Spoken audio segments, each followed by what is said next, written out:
ٹوٹ جائے گا۔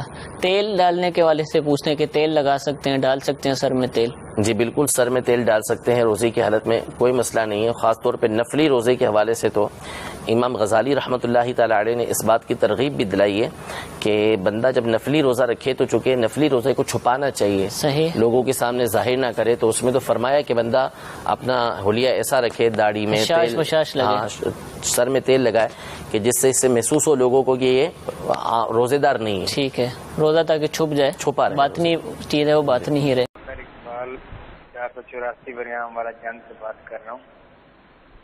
میرا سوال سر یہ ہے کہ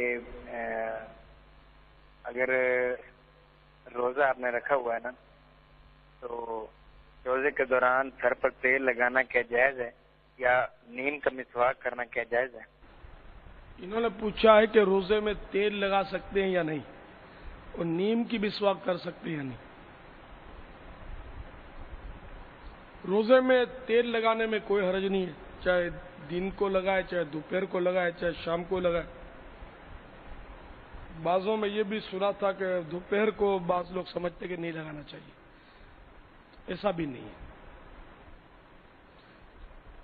رہا نیم کی مسواک، یہ ہوتی ہے کڑوی۔ اب مسواک چونکہ مسواک ہے، اور نماز میں وضو میں مسواک کی جاتی ہے، سنت ہے، وضو کے باہر کی سنت ہے۔ اس میں فتاوی رضویہ شریف میں نیم کا تذکرہ تو نہیں ہے، لیکن مسواک ایسی ہو جس کا ذائقہ منہ میں آ جاتا ہو یا اس کے ریشے منہ میں رہ جاتے ہوں، تو ایسی مسواک کرنے کو منع کیا ہے کہ بہتر یہ کہ ایسی مسواک نہ کی جائے، کیونکہ اگر کڑواہٹ حلق سے نیچے اتر گئی، محسوس پتہ چلا کہ کڑواہٹ نیچے گئی، یا مسواک کا کوئی ریشہ نیچے حلق کے اتر گیا اور روزہ بھی یاد ہے، تو روزہ ٹوٹ جائے گا۔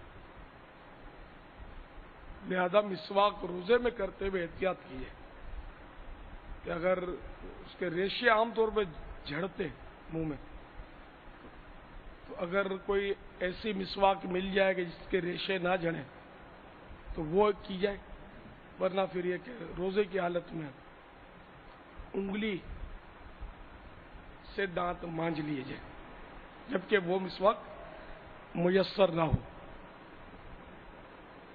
جو ریشے نہ جھاڑے، منہ میں ذائقہ نہ چھوڑے۔